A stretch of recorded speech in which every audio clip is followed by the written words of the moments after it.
hello aspirants आपनलोकर মাজলৈ লৈ আহিছো এটা খুবই গুৰুত্বপূৰ্ণ এটা ট্ৰিক্স মানে আপোনালোকে সংবেদনকৈ কেনেকৈ মনত ৰাখিব এটো ট্ৰিক্স আপুনি যদি যিকোনো ধৰণৰ কম্পিটিটিভ এক্সামৰ কাৰণে প্ৰিপাৰেচন কৰি আছে তেনেহলে ভিডিওটো আপোনাৰ কাৰণে আৰু মই ইয়াৰ পৰা গ্যাৰান্টি দিব পাৰো যদি আপুনি ভিডিওটো সম্পূৰ্ণ চাই তেনেহলে আপুনি ইচ্ছা কৰিলে আৰু এই ট্ৰিক্সটো পাহৰিব নোৱাৰিব আপোনাৰ গোটেই জীৱন এটো মনত থাকিব এইখিনি গ্যাৰান্টি মই দিব পাৰো যদি আপুনি কম্পিটিটিভ এক্সামৰ কাৰণে প্ৰিপাৰেচন কৰি আছে তেহলে এই ভিডিওটো আপোনাৰ কাৰণে সম্পূৰ্ণ ভিডিওটো চাওক কাৰণ যিকোনো কম্পিটিটিভ পৰীক্ষাত কি কৰা হয় ইন্ডিয়ান কনস্টিটিউশনৰ পৰা এটা দুটা শিডিউলৰ পৰা হক আৰ্টিকেলৰ পৰা হক অধ্যায়ৰ পৰা হক এটা দুটা কোশ্চেন দিয়া থাকে গতিকে চাওক প্ৰথমতে আপোনালোকক ইয়াত দেখা পাই আছে আপোনালোকে লাগিলে কপি পেন লৈ লওক আৰু এটো টেক্সটটো লিখি লওক এটা লেটাৰ মই বুজাই দিম আপোনালোকে লিখি লব আৰু যাতে নেক্সট টাইম যাতে আৰু চাব না লাগে নোট দি আছে there are 12 schedule of the Indian constitutions আমি সকলোৱে জানো আমাৰ ভাৰতীয় সংবিধানত 12 শিডিউল আছে আৰু এই শিডিউলৰ পৰা কোশ্চেন উঠে বিভিন্ন পৰীক্ষা দেখা যায় ইয়াৰ পৰা কোশ্চেন উঠে আৰু এই 12 শিডিউলটো মনত ৰখাৰ কাৰণে আপোনালোকে কি কৰিব লাগিব জাস্ট এই টেক্সটটো ইয়াত লিখি দিছো মই আপোনালোকে চাই আছে dates of old PM just a 12 letter আপোনালোকে মন ৰাখিব dates of all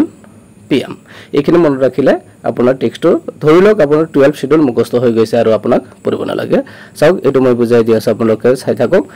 শিডিউল 1 মানে ইয়াত 12 লেটাৰ আছে প্ৰতিটো লেটাৰৰ এটা এটা শিডিউলক বুজোৱা হৈছে প্ৰথমতে আছে টি অৰ্থাৎ শিডিউল 1 শিডিউল 1 ত T for territory অৰ্থাৎ ইয়াত কি কোৱা হৈছে name of the states and union territories territorial jurisdiction of state ৰাজ্য আৰু কেন্দ্ৰীয় শাসিত অঞ্চলৰ নাম ৰাজ্যৰ ভূখণ্ডীয় অধিকাৰ ক্ষেত্ৰ অৰ্থাৎ শিডিউল 1 ত ৰাজ্য আৰু কেন্দ্ৰীয় শাসিত অঞ্চলবিলাকৰ নাম আৰু ইয়াৰ ভূখণ্ডীয় অধিকাৰ ক্ষেত্ৰ যিখিনি আছে এই সম্পূৰ্ণ ডিটেইলছ খিনি শিডিউল 1 ত দিয়া আছে ওকে এতিয়া কোশ্চেন কেনেকৈ আহে চাওক নহলে আপোনালোকে ডাউট লাগিব যে শিডিউল কেন্দ্ৰীয় শাসিত অঞ্চলৰ নাম পৰিৱৰ্তন নাম ইয়াৰ অধিকাৰ ক্ষেত্ৰ কোনখন ৰাজ্যই কিমানখিনি অধিকাৰ পাব গডিখিনি এটো শিডিউল কোনটো মত হয় বা কিমান নম্বৰ শিডিউলত এটো উল্লেখ আছে এনেকুৱা ধৰণৰ কোশ্চেন হ'ব তো এটো শিডিউল 1 নেক্সট বিলাক আৰু অলপ ইজি হ'ব চাওক শিডিউল 2 ই ফৰ এমুলমেন্টস ইয়াত কি দিয়া হৈছে emoluments মানে হৈছে বেতন বা দৰমহা provisions in relation to allowances of privilege and emoluments বেতন ভাত্তা বিশেষ অধিকাৰ সম্পৰ্কীয় বিধানসমূহ অৰ্থাৎ ইয়াত জাস্ট আপুনি এই কথাটো মনত ৰাখিব emoluments মানে হৈছে দৰমহা বা স্পেশাল বোনাস বা প্ৰিভিলেজেস যিখিনি দিয়া হয় এতিয়া যে কাক দিয়া হয় গুটিখিনি কাক এইটো শিডিউল 2 মতে এনেকুৱা স্পেশাল অপৰচুনিটিজ স্যালাৰি দৰমহা ইত্যাদি দিয়া হয় কোটিখিনি মই ইয়াত লিখি দিছো আপোনালোকে এটো এবাৰ ভিডিওটো পজ কৰি চাই লব আৰু নহলে পিডিএফটো যদি বিচাৰে তেনেহলে আমাৰ yes you can crack our official telegram channel আছে তাত জয়েন হৈ পিডিএফটো ডাউনলোড কৰি লব মই গোটেইখিনি পঢ়ি দিম জাস্ট ইয়াত মন ৰাখিব যদি কোৱা হয় যে প্ৰধানমন্ত্ৰী হওক প্ৰাইম মিনিষ্টাৰ হওক ডেপুটি স্পিকাৰ হওক স্পিকাৰ অফ লোকসভা ইয়াত যিখিনি দিয়া আছে এই গোটেইখিনি আপোনালোকে এবাৰ ৰিডিং কৰি চাব যে ইয়াৰ ভিতৰত যিকোনো এজন অফিচিয়েলৰ যদি বেতন বা দৰমহা বা স্পেশাল অপৰচুনিটি বিশেষ অধিকাৰ কোনটো শিডিউলত দিয়া আছে তেনেহলে কি শিডিউল 2 জাস্ট এইখিনি মন ৰাখিব ই ফৰ এমলুমেন্টস নেক্সট আছে আপোনাৰ শিডিউল 3 ত কি আছে এ টিয়াৰ্স TEA A for affirmation আৰু affirmation কি দিয়া আছে oath and affirmation for শপত গ্ৰহণ আৰু বিবৃতি এতিয়া শপত গ্ৰহণ সম্পৰ্কীয় যিমানখিনি আছে আৰু এপয়েন্টমেন্ট ৰিলেটেড যিমানখিনি আছে এতিয়া কোনবোৰ অফিচিয়েল আমাৰ ভাৰতবৰ্ষত যিমানখিনি ডাঙৰ অফিচিয়েল আছে সকলোৰে কি affirmations বা oath যেটো আছে এই rules regulation বিবৃতি যিমানখিনি আছে শিডিউল 3 আছে আৰু ইয়াত গোটেইখিনি দিয়া আছে যেনেকৈ union ministers of India parliamentary elected candidates member of parliament supreme court জাজ হাই কোৰ্ট জাজ এটসেট্ৰা ইয়াত যিমানখিনি আছে আপোনালোকে চাই দিব নহলে গোটেইখিনি ক'বলৈ গ'লে ভিডিওটো বহুত দীঘলীয়া হৈ যাব তাৰপিছত আছে শিডিউল 4 আৰ আছিল থাৰ্ড লেটাৰটো কি আছিল আৰ ফৰ ৰাজ্যসভা ইয়াত কি আছে ৰাজ্যসভাত ৰাজ্য আৰু কেন্দ্ৰীয় শাসিত অঞ্চলৰ বাবে আসন আবণ্টন অৰ্থাৎ আমি জানো আমাৰ ভাৰতবৰ্ষৰ ৰাজ্যসভাৰ যিবিলাক সিট আবণ্টন কৰা হয় এইটো পপুলেশনৰ ওপৰত ভিত্তি কৰি দিয়া হয় এতিয়া কোনখন ৰাজ্যক কিমানখিনি ৰাজ্যসভা সিট দিয়া হ'ব এই গটিখিনি ৰুলস ৰেগুলেশন কাৰ ভিতৰত দিয়া হ'ব কেনেকৈ দিয়া হ'ব গটিখিনি সিস্টেম কোড দিয়া আছে শিডিউল 4 ত দিয়া আছে আর ফৰ ৰাজ্যসভা এতিয়া 5th schedule 5th S for schedule area ইয়াত চাব অনুসূচিত অঞ্চল আৰু অনুসূচিত জনজাতিৰ প্ৰশাসন আৰু নিয়ন্ত্ৰণ ব্যৱস্থা ইয়াত এটা কথা মনত ৰাখিব অসম মেঘালয় ত্ৰিপুৰা আৰু মিজোৰাম আমাৰ নৰ্থ ইষ্টৰ এই চাৰিখন ৰাজ্যক বাদ দি ভাৰতবৰ্ষত যিমানখিনি শিডিউল ট্ৰাইব আছে শিডিউল কাষ্ট আছে শিডিউল এৰিয়া আছে তেওঁলোকৰ স্পেশাল বানাস স্পেশাল অপৰচুনিটিজ তেওঁলোকৰ স্পেশাল কেয়াৰিং তেওঁলোকৰ স্পেশাল যিমানখিনি অপৰচুনিটি ৰুলস ৰেগুলেশন বনোৱা হয় তেওঁলোকৰ কনজাৰভেশনৰ কাৰণে গোটেইখিনি কোনটো কৈছো মন ৰাখিব অসম মেঘালয় ত্ৰিপুৰা আৰু মিজোৰাম এই চাৰিখনক বাদ দি ভাৰতবৰ্ষৰ যিকোনো ৰাজ্যৰ শিডিউল কাষ্ট আৰু শিডিউল ট্ৰাইবৰ স্পেশাল অপৰচুনিটি এণ্ড তেওঁলোকৰ কনজাৰভেশন তেওঁলোকৰ ডেভেলপমেন্ট ৰিলেটেড তেওঁলোকৰ অটোনমাস ৰিলেটেড যিমানখিনি কথা আছে শিডিউল 5 ত কোৱা হৈছে জাস্ট এইখিনি মনত ৰাখিব নেক্সট শিডিউল 6 ত কি দিয়া আছে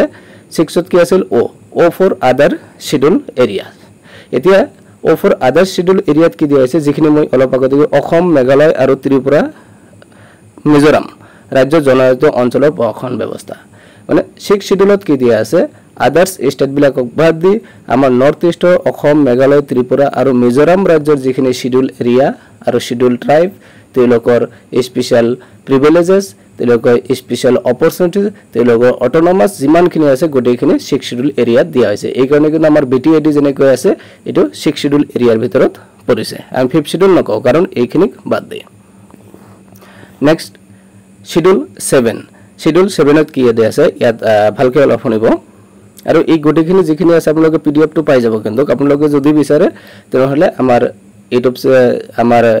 ইউটিউব চেনেলৰ নামৰতে আমাৰ কি আছে টেলিগ্ৰাম চেনেল আছে যেটো হল ইয়েস ইউ ক্যান ক্ৰেক ইয়াত সাৰ্চ কৰিব গ্ৰুপত জয়েন হৈ যাব ফ্ৰী পিডিএফ টো ডাউনলোড কৰি আপোনালোকে পিছতে এবাৰ ৰিভিজন দিব পাৰিব গতিকে শিডিউল 7 ত কি আছে F ফৰ ফেডাৰেলিজম ইষ্ট 3 লেজিসলেটিভ লিষ্ট আৰু ইয়াত মনত ৰাখিব লাগিব আমাৰ ভাৰতবৰ্ষত যিমানখিনি দৈনন্দিন কাম হৈ আছে যিমানখিনি অফিচিয়াল ৰুল ৰেগুলেশন বনি আছে যিখিনি কাম হৈ আছে গোটেইখিনি কিন্তু তিনিটা লিষ্ট অৰ্থাৎ তিনিটা তালিকা বা সূচীত এটো কি কৰা আছে ডিভাইডেড কৰা আছে যে কোনখিনি কাম কেন্দ্ৰ চৰকাৰৰ হয় কোনখিনি কাম ৰাজ্য চৰকাৰৰ হয় কোনখিনি কাম দুয়োখন চৰকাৰৰ হয় কেন্দ্ৰ চৰকাৰ ৰাজ্য চৰকাৰ মিলাই কৰে এই এনেকুৱা কামবিলাক তিনিটা লিষ্টত ভাগ কৰা আছে আপোনালোকে এটো নিশ্চয় জানে থাকে যে এটো কোনখিনি বা কোনটো শিডিউলত দিয়া আছে শিডিউল 7 ত দিয়া আছে আৰু ইয়াতে মনত ৰাখিব এই তিনিটা লিষ্টৰ ভিতৰত ইউনিয়ন লিষ্ট যেটো আছে ইউনিয়ন লিষ্ট কেন্দ্ৰীয় সূচী যেটো আছে ইয়াত 97 ফাংশনস দিয়া আছে আৰু ষ্টেট লিষ্টত 66 ফাংশন দিয়া আছে আৰু কনকাৰেন্ট লিষ্টত 47 ফাংশন দিয়া আছে ইউনিয়ন লিষ্টৰ ফাংশনখিনি গোটেইখিনি ইউনিয়ন বা সেন্ট্ৰাল গভৰ্নমেন্টে পাৰফৰ্ম কৰিব আৰু ষ্টেট লিষ্টৰ যেটো 66 ফাংশন দিয়া আছে গোটেইখিনি ষ্টেট গভৰ্নমেন্টৰ পাৰফৰ্ম কৰিব আৰু কনকাৰেন্ট লিষ্ট যেটো আছে বা সমবৰ্তী সূচী যেটো কোৱা হয় এটো দুয়োখন চৰকাৰে ইয়াৰ ওপৰত সিদ্ধান্ত গ্ৰহণ কৰিব পাৰে ইয়াৰ লগতে আৰু এটা কথা আপোনালোকক কৈ দিও যদি কনকাৰেন্ট লিষ্টৰ কোনো এটা পলিসি কেন্দ্ৰীয় চৰকাৰ আৰু ৰাজ্য চৰকাৰ দুয়োখন চৰকাৰে বনায় আৰু ইয়াত যদি কিবা কনফ্লিক্ট হয় দুয়োখন চৰকাৰৰ মাজত তেনেহলে কিন্তু কেন্দ্ৰীয় চৰকাৰ আইনটো বহাল থাকিব এনেকুৱা কোৱেশ্চন উঠিব পাৰে নেক্সট আপোনালোকে চাওক শিডিউল 8 নিশ্চয় আপোনালোকে জানে যে শিডিউল 8 ত 8 নম্বৰ লেটাৰটো কি আছিল O ফৰ অফিচিয়েল ল্যাঙ্গুৱেজেস আৰু ইয়াতে চাওক ইন্ডিয়ান কনস্টিটিউশনত কিছে 22টা চৰকাৰী ভাষা কি কৰা হৈছে ইয়াত ইনক্লুডেড কৰা হৈছে আৰু গোটেইখিনি ভাষা ইয়াত দিয়া হৈছে যেনেকৈ আসামিজ বেঙ্গলী বড়ো ডগৰী আপোনালোকে এবাৰ চাই যাব 22 ল্যাঙ্গুৱেজ কি হয় নেক্সট আছে শিডিউল 9 লেটাৰ কি আছিল L ফৰ ল্যান্ড ৰিফৰ্ম ইয়াতে আপোনালোকে মন ৰাখিব ইয়াত ল্যান্ড ৰিফৰ্ম বা এভলিউশন অফ জমিনদাৰী সিস্টেম বা জমিনদাৰী ব্যৱস্থা বিলুপ্তিকৰণৰ লগত এটো যুক্ত হয় আৰু এটো কি হৈছে আমি জানো আফটাৰ ইন্ডিপেন্ডেন্স ইন্ডিয়াত জমিনদাৰী সিস্টেম আছিল আৰু এটো কি হৈছিল এটা সময়ত বাতিল কৰা হৈছিল আৰু এই কথাটো ক'ত দি আছে শিডিউল 9 ত দি আছে ইয়াত আমি ডিটেইলছ আৰু দি দিছো আপোনালোকে পিডিএফ টো ডাউনলোড কৰি চাব পাৰিব পাপোজ কৰি এবাৰ ৰিডিং কৰি লওক আৰু ইয়াতে নোট এটা দিয়া হৈছে যে এই এভলিউশন অফ জামিনদাৰী সিস্টেম যেটো আছে এটো তো 9 শিডিউলত দিয়া হৈছে কিন্তু এটো কিমান নং কনস্টিটিউশন এমেন্ডমেন্ট এক্টৰ মাধ্যমত এটো পাস কৰা হৈছিল আৰু এটো ফাৰ্স্ট কনস্টিটিউশন এমেন্ডমেন্ট এক্ট 1951 ত এটো পাস কৰা হৈছে এইখিনি মনত ৰাখিব নেক্সট আপোনালোকে চাওক শিডিউল 10 অৰ্থাৎ 10 নম্বৰ লেটাৰটো কি আছিল ডি ফৰ ডিভেকশন বা দলত্যাগ বুলি কোৱা হয় আৰু ইয়াত দিয়া আছে সংসদ বা ৰাজ্যিক বিধানসভাৰ সদস্যসকলক পক্ষপাতিত্বৰ ভিত্তিত অযোগ্য ঘোষণাৰ হৈতে জড়িত বিধানসমূহ সন্নিবিষ্ট কৰা হৈছে আৰু এইটো মন ৰাখিব যে কোনো এজন প্ৰাৰ্থী যদি কোনো এটা দলৰ পৰা নিৰ্বাচনত জয়ী হয় আৰু দলটো চেঞ্জ কৰি বেলেগ দলত জয়েন হ'ব বিচাৰে তেনেহলে কিন্তু এন্টি ডিফেকশন লৰ ভিতৰত পৰিব আৰু তেওঁৰ যেটো প্ৰাৰ্থিত্ব আছিল এটো কিন্তু কেনসেল হ'ব এটো এন্টি ডিফেকশন ল এটা পাস কৰা আছিল ইয়াত মনত ৰাখিবলৈ কথা হল শিডিউল 10 ত কি আছে এন্টি ডিফেকশন ল আছে আৰু এটো মনত ৰাখিব নোটত দিয়া হৈছে এটো পাস কৰা হৈছিল 52nd কনস্টিটিউশন এমেন্ডমেন্ট এক্ট 1985 ৰ মাধ্যমত এটো বিল পাস কৰা হৈছিল last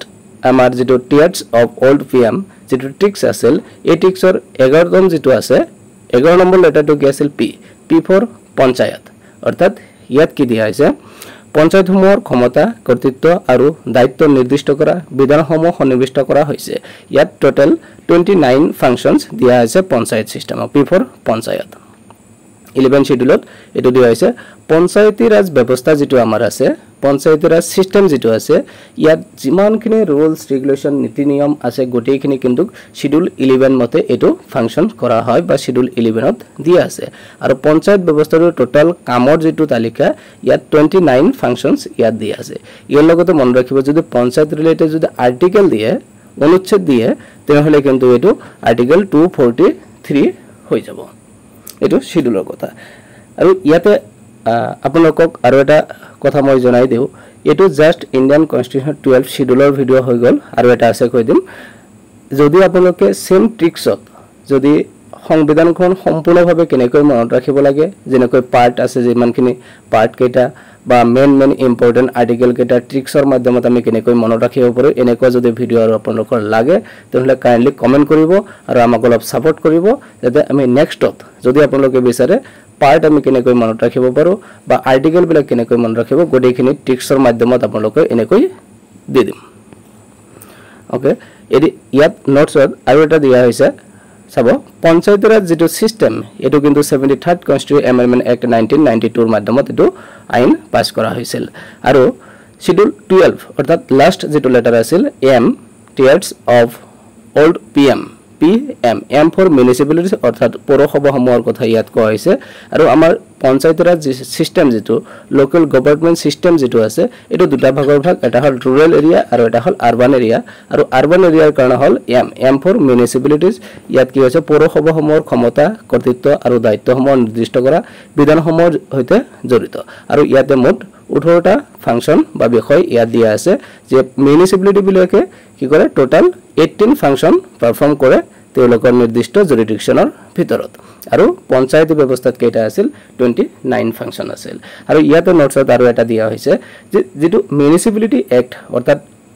urban local government system এই সিস্টেমটো 74th কনস্টিটিউশন এমেন্ডমেন্ট এক্ট 1992 ত এটো পাস কৰা হৈছিল ভিডিওটো সম্পূৰ্ণ চোৱাৰ কাৰণে ধন্যবাদ থাকিল আৰু যদি আপোনালোকে এনেকৈ টিক্সৰ মাধ্যমত যদি সংবিধানখন আৰু সম্পূৰ্ণভাৱে মনত ৰাখিব বিচাৰে মূল ইম্পৰ্টেন্ট আৰ্টিকেলখিনি লগতে পাৰ্টখিনি তেনেহলে কাইন্ডলি কমেন্ট কৰি আমাক জনাই দিব আমাক সহাৰি দিব আমাক সাপোৰ্ট কৰিব আমি নিশ্চয় আপোনালোকৰ সহায়ৰ কাৰণে ৰেডি হৈ আছো ধন্যবাদ